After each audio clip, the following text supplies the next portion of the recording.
Hey guys, this is Meena Singh and welcome back to my YouTube channel Learn English with Meena ma'am. बच्चों, सबसे पहले आप सबको देवउठनी एकादशी की ढेरों शुभकामनाएं। आजकल मेरे वीडियो फेस्टिवल टू फेस्टिवल ही आ रहे हैं। अब अगला फेस्टिवल कब है, कब है, कब है? तुम कहोगे कि मैम ये बार बार ये रिपीटिशन क्यों कर रही हैं? तो मैम इसलिए इतने रिपीटिशन कर रही है क्योंकि आज मैम पढ़ाएंगी रिपीटिशन ऑफ द आर्टिकल। तो चलो स्टार्ट करते हैं, लेकिन स्टार्ट करने के पहले तुम्हें ये बात याद रखनी है कि तुम्हें मेरे चैनल को लाइक करना है, शेयर करना है और सब्सक्राइब करना है। साथ ही बेल बटन को हिट करना है। जैसे जैसे ही मैं अपनी वीडियो अपलोड करूं उसकी नोटिफिकेशन तुमको सबसे पहले मिल जाए।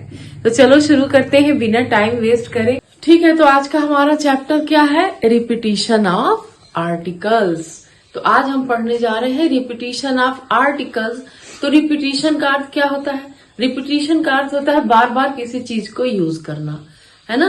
तो अगर हम आर्टिकल का बार बार यूज करते हैं तो सेंटेंस का क्या अर्थ होता है? और अगर हम आर्टिकल का रिपीटिशन नहीं करते हैं, बार बार हम आर्टिकल का यूज नहीं करते हैं, तो सेंटेंस का क्या अर्थ निकल कर आता है? यही आज हमारा टॉपिक है। तो देखो ये सेंटेंस देखो, यहाँ पे लिखा है I have a black and white dress. इसका मतलब है मेरे पास एक ब्लैक और सफेद कलर की ड्रेस है। तो इसका तो ये भी अर्थ हो सकता है ना कि मेरे पास दो ड्रेस है, एक ब्लैक कलर की और एक व्हाइट कलर की। लेकिन नहीं, दो ड्रेस नहीं है, सिर्फ एक ही ड्रेस है। और ये कैसे पता चलेगा कि दो ड्रेस नहीं है, एक ही ड्रेस है? अगर दो एडजेक्टिव एंड से जुड़े हैं लेकिन आर्टिकल देखो सिर्फ पहले एडजेक्टिव के पहले लगा है ना, तो इसका मतलब है कि ड्रेस एक ही है ना? तो इसका मतलब क्या है कि ड्रेस एक ही है। नाउन एक है तो आर्टिकल भी एक बार यूज होगा, है ना? देखो यहाँ पे आर्टिकल नहीं लगा है, सिर्फ पहले एडजेक्टिव के पहले लगा है और एक ही बार यूज हुआ है। इसका मतलब नाउन एक ही है। क्योंकि तुम ये जानते हो ना कि अगर नाउन है तो उसके पहले हम आर्टिकल का यूज करते ही हैं। तो यहाँ पे दो बार हम यूज नहीं किए हैं, इसका मतलब है कि जो नाउन है सिर्फ एक ही है। तो क्या हम सीखे कि यदि दो एडजेक्टिव एंड से जुड़े हैं और वो एक ही नाउन को क्वालिफाई कर रहे हैं तो आर्टिकल का यूज पहले एडजेक्टिव के पहले किया जाएगा, है ना? When two or more than two nouns joined with and they refer to only a single noun, only a noun, then article will be used before the first adjective. ठीक है, अब दूसरा एग्जाम्पल देखो। I have a black and a white dress। यहाँ पे article दो बार use हुआ है ना? ब्लैक के पहले भी यूज हुआ है और व्हाइट के पहले भी यूज हुआ है। दोनों एडजेक्टिव एंड से जुड़े हैं और दोनों एडजेक्टिव के पहले ए का यूज हुआ है। इसका मतलब है मेरे पास दो ड्रेस है, ठीक है? एक ब्लैक कलर की और एक व्हाइट कलर की। तो ठीक है ना? अब देखो सेंटेंस में फर्क आ गया ना। पहले हम एक ड्रेस की बात कर रहे थे, अब हम दो ड्रेस की बात कर रहे हैं। यानी जितने एडजेक्टिव यूज हुए हैं अगर उतनी बार आर्टिकल का यूज किया गया है, इसका मतलब जितनी बार आर्टिकल का यूज किया जाएगा उतने नाउन हैं, ठीक है? तो दो नाउन है तो दोनों नाउन के पहले आ गया, है ना? और दूसरा एग्जाम्पल देख लो। I bought a brown and a black dog. इसका मतलब है मैंने दो डॉग खरीदे, एक ब्राउन कलर का और एक ब्लैक कलर का। तो क्या मतलब हुआ इसका कि when two or more than two adjectives joined with an refer to different nouns, then article will be used before each noun। तब आर्टिकल का यूज हम दोनों नाउन के पहले करेंगे, ठीक है ना? बात समझ में आ गई? अगर सिर्फ पहले एडजेक्टिव के पहले आर्टिकल का यूज है तो इसका मतलब एक नाउन है, और अगर जितने एडजेक्टिव हैं उतनी बार आर्टिकल का यूज किया गया है तो जितने आर्टिकल हैं उतने ही नाउन होंगे। तो क्लियर ना? अब चलो दूसरा पढ़ते हैं। जैसे हमने अभी एडजेक्टिव्स के साथ देखा वैसा ही सेम नाउन के साथ होता है। यानी ये देखो examples, the actor and director was not present. यहाँ पर देखो दो नाउन यूज किए गए हैं, है ना, एक एक्टर है और एक डायरेक्टर है ना, दो नाउन है। और आर्टिकल कहाँ लगा है? पहले नाउन के पहले। इसका मतलब क्या है कि एक ही व्यक्ति है जो एक्टर भी है और डायरेक्टर भी है ना। इसका मतलब एक ही व्यक्ति जो एक्टर और डायरेक्टर दोनों है वो प्रेजेंट नहीं था, है ना। तो इसका मतलब ये है। और दूसरा एग्जांपल देखो, the actor and the director were not present. यहाँ पे इसका अर्थ क्या है कि दो लोग, जो एक्टर था और जो डायरेक्टर था, दोनों ही प्रेजेंट नहीं थे।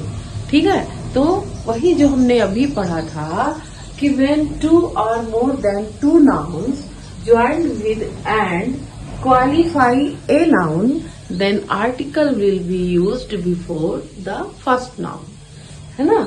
अगर दो नाउन एंड से जुड़े हैं और वो एक ही पर्सन को के बारे में बात कर रहे हैं तो आर्टिकल का यूज पहले नाउन के पहले किया जाएगा। और when two or more than two nouns joined with and qualifies different nouns, then article will be used before each noun। तो अगर दो या दो से अधिक नाउन अलग अलग व्यक्तियों को क्वालिफाई कर रहे हैं तो आर्टिकल का यूज प्रत्येक नाउन के पहले किया जाएगा। समझ में आ गया ना? अब नेक्स्ट रूल में हम ये देखते हैं कि अगर हमको किसी एक ही पर्सन में जो एबिलिटीज हैं, अगर उनमें हमको कंपैरिजन करना है तो हम उसको किस तरह से करेंगे। तो इसको जैसे एग्जांपल है तुम्हारे सामने, he is a better poet than novelist. तो इसका मतलब है कोई व्यक्ति है जो पोएट भी है और नॉवेलिस्ट भी है, लेकिन यहाँ पे क्या लिखा है? अ बेटर पोएट। ये एक जो नाउन है वो देन के बाद यूज किया गया है और एक जो नाउन है पोएट वो देन के पहले यूज किया गया है। तो पहले वाले नाउन के पहले देखो यहाँ पर ए का यूज किया गया है ना।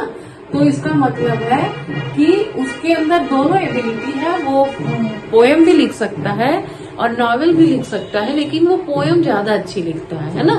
तो इसलिए ये कह रहा है कि he is a better poet than novelist. ठीक है, तो इसमें ठीक है, in expressing comparison if two nouns refer to same person और thing the article is used before the first noun. अब अगला एग्जाम्पल देखो, he would make a better statesman than a philosopher. इसका मतलब है कि जैसे चाणक्य जैसे लोग जो बहुत ही बुद्धिमान लोगों को बनाते हैं, है ना। तो जैसे एक जो नाउन है वो देन के पहले है और एक जो नाउन है वो देन के बाद है, और दोनों नाउन के पहले देखो ये आर्टिकल का यूज किया गया है। दोनों नाउन के पहले आर्टिकल का यूज किया गया है, यानी दो व्यक्तियों की बात हो रही है, दो ऑक्यूपेशंस की बात हो रही है यहाँ पे, है ना, कि दो तरह के व्यक्ति हैं, एक है स्टेट्समैन और एक है फिलोसोफर, है ना। दो तरह के लोगों की बात हो रही है और यहाँ ये बताया जा रहा है कि वो ज्यादा अच्छे स्टेट्समैन बना सकता है फिलोसोफर की बजाय। तो यहाँ पे दो डिफरेंट ऑक्यूपेशन की बात हो रही है, दो डिफरेंट पर्सन की बात हो रही है। तो समझ में आया ना? तो ये वही रूल है जो शुरू से फॉलो हो रहा है कि अगर दोनों एडजेक्टिव या दोनों नाउन के पहले आर्टिकल का यूज होता है ना, रिपीटिशन होता है आर्टिकल, इसका मतलब है कि जो नाउन है वो दो है ना। जितनी बार नाउन आर्टिकल का यूज होगा उतने नाउन है, चाहे दो हो या दो से ज्यादा हो। अब हम अगली चीज देखते हैं। तो चलो हम अब देखते हैं, थोड़ी सी एक्सरसाइज कर लेते हैं, जो भी हमने सीखा है ना, उसके बारे में हम थोड़ा सा रिवीजन कर लेते हैं।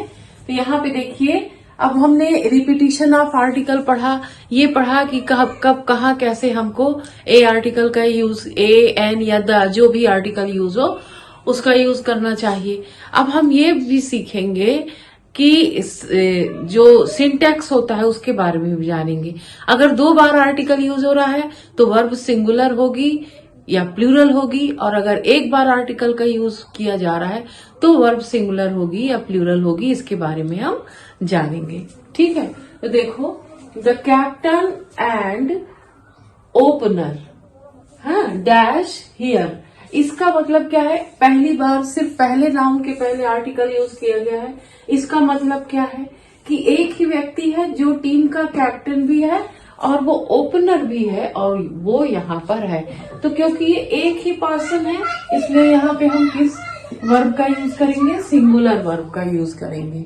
ठीक है, अब यहाँ पे देखो 2 नाउन है, एक है कैप्टन और यहाँ पे ओपनर, है ना। और देखो दोनों के पहले द का यूज किया गया है, द कैप्टन द ओपनर, है ना। तो दोनों के आगे द आर्टिकल का यूज किया गया है, तो इसलिए इसका मतलब क्या है? इसका मतलब है कि 2 पर्सन है, एक है कैप्टन टीम का और एक है ओपनर। तो 2 पर्सन यानी प्लूरल हो गए। तो जब प्लूरल सब्जेक्ट है तो वर्ब कौन सा यूज होगा? प्लूरल। तो यहाँ पे हम प्लूरल वर्ब यूज करेंगे। ये बहुत ज्यादा इंपॉर्टेंट है एग्जाम्स के लिए। फिर यहाँ पे देखो 2 एडजेक्टिव है, जो कलर है ना, हमेशा वो एडजेक्टिव होते हैं। तो a black and white rabbit, तो यहाँ पे देखो जो आर्टिकल है सिर्फ पहले एडजेक्टिव के पहले यूज किया गया है ना। तो इसका मतलब क्या है? एक ही रैबिट जिसमें सफेद और काला दोनों रंग है वो मंगवाया गया इंग्लैंड से, है ना। तो a black and white rabbit is, है ना। यहाँ पे इस की जगह हम वॉज कर लेते हैं, है ना, वॉज और वर कर लेते हैं। तो अ black and white rabbit was brought from England, एक रैबिट मंगाया गया जो कि क्या था? ब्लैक भी था और व्हाइट भी था, वो इंग्लैंड से मंगवाया गया।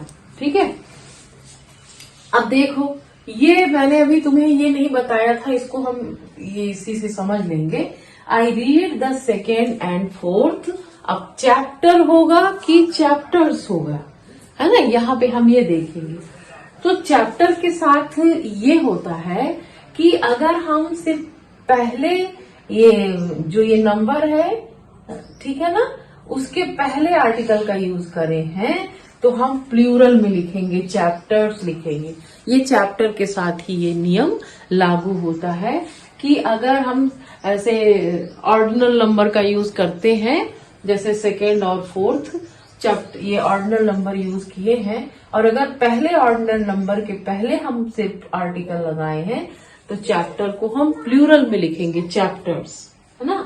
और अगर I read the second and the fourth, यहाँ पे दोनों ऑर्डिनल नंबर्स के पहले आर्टिकल यूज हुआ है, सेकेंड के भी पहले यूज हुआ है और फोर्थ के भी पहले यूज हुआ है। तो जब दोनों ऑर्डिनल नंबर के पहले आर्टिकल का यूज हो तो हम चैप्टर लिखते हैं, फिर चैप्टर्स नहीं लिखते। तो यहाँ पे क्या लिखेंगे? चैप्टर। और यहाँ एक बार आर्टिकल यूज हुआ है तो क्या लिखेंगे? चैप्टर्स। ठीक है, अब तो देखो अगला example, the secretary and manager dash absent today, है ना। और दूसरा, हाँ, इसका क्या मतलब हुआ? एक ही व्यक्ति है जो सेक्रेटरी भी है और मैनेजर भी है और वो आज एब्सेंट है। क्यों? क्योंकि आर्टिकल से पहले नाउन के पहले लगा है, ठीक है ना। अब the secretary and the manager dash absent today. अब तुमको ये मुझे बताना है कमेंट करके कि इसमें इज का यूज करोगे कि आर का यूज करोगे। तो ठीक है बच्चों, ये हमारा आज का ये जो टॉपिक था वो खत्म हुआ। और तुम मुझे कमेंट करके जरूर बताना कि कैसे लगा तुम्हें मेरा वीडियो, और मेरे वीडियो को ज्यादा से ज्यादा लाइक करना है, शेयर करना है और सब्सक्राइब करना है। Thanks for watching, love you.